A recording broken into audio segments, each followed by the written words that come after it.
Predicting Wide Receiver Trajectories in American Football.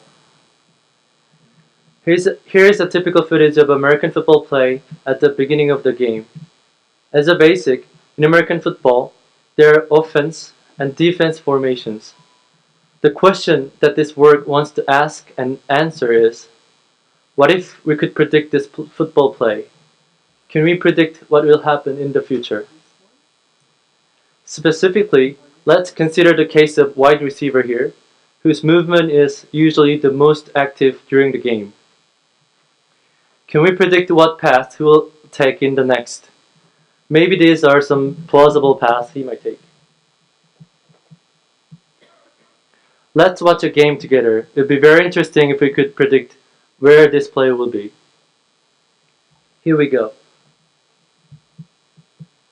In reality, however, it's quite challenging to predict such a complex play, primarily because things are changed over time as play unfolds. Then, how can you do this computationally? How can you predict the trajectory of wide receiver in advance given just a single image? Well, our idea is to use a reward function to build a computational model of wide receiver. The term reward is used in Markov decision process where the decision maker receives a reward or evaluation of its action each time it takes an action. And the goal is to learn an optimal policy for the learner so as to maximize its long-term reward. The policy is evaluated with value functions using dynamic programming. But instead of setting up the reward manually, however, we learned optimal reward weights from demonstrated examples using inverse optimal control, also known as inverse reinforcement learning. Also, an important thing that we propose in this work is a dynamic reward function, which is a linear combination of static and dynamic rewards. The dynamic reward comes from the moving opponent player who defends the wide receiver. With having a low reward for the defender, this becomes to represent a negative environment so that the wide receiver wants to avoid, and this changes over time.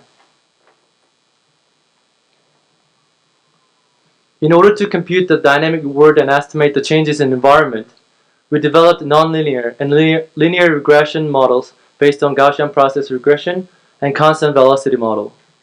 Then we perform multiple short-term predictions sequentially while updating the dynamic rewards. Here we show some of the qualitative forecasting results. Destination forecasting refers to the task that the forecasting is performed when the destination is not known in advance. Those should be inferred as play goes on. By setting up the multiple potential destinations and switching those with the start, we can actually efficiently revert the value functions. And as a result, we can produce some nice predicted distributions for the wide receiver. The images in the first row show the predicted distribution at the beginning of the play given a single image. The videos in the second row show that as more observations become available, the predicted distributions gets closer and closer to the ground truth trajectory. If you have any questions or for more details, please visit my poster section D14. Thank you very much.